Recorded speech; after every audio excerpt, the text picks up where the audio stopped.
Hey! Aujourd'hui je reviens pour vous parler d'une anime shoujo, Akatsuki no Yona, plus connue sous le nom de Princesse Yona ou encore Yona, Princesse de l'Aube. Content? Je sais. Allez c'est parti!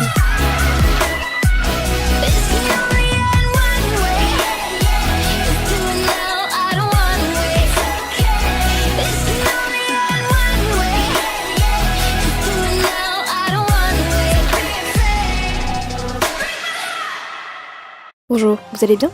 Moi ça va. Mon absence vous dites?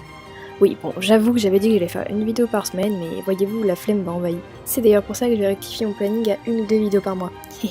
Désolé. Bref, parlons maintenant de Princesse Yona, ou Yona pour les intimes.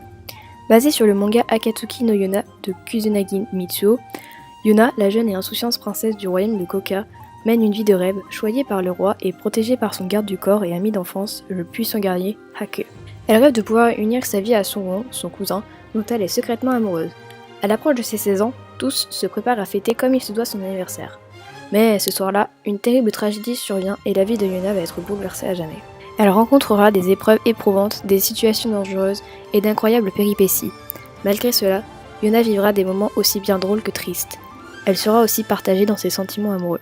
Princesse Yona est une anime shoujo romance avec des personnages très charismatiques. Chacun a un passé, une histoire et un caractère propre qui leur donne une certaine profondeur. On sait pas mal de choses sur eux, du coup on a envie d'en savoir plus, voir comment ils vont grandir et évoluer. Ils apportent beaucoup à l'histoire car un bon scénario, mais avec des personnages exaspérants et difficiles à suivre. Leur relation évolue avec le temps. Au début étant ensemble par défaut, ils finissent par nouer des liens forts.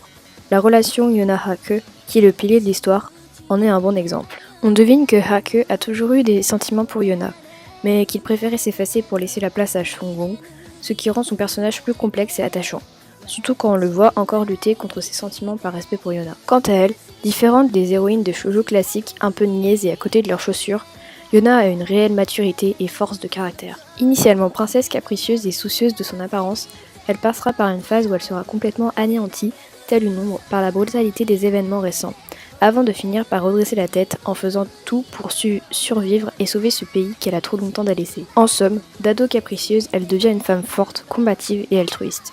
Akatsuki no Yona est mon coup de cœur que j'ai suivi avec intérêt. L'anime m'a donné grandement envie de poursuivre avec le manga. D'ailleurs, pour ceux qui veulent avoir la suite de l'histoire sans entendre une éventuelle suite de l'anime, vous pouvez embrayer directement avec le manga. L'anime étant fidèle tout en ne laissant pas une fin libre, comme on peut le trouver dans d'autres séries.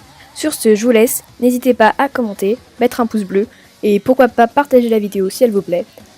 On se retrouve dans une nouvelle vidéo. Allez, ciao!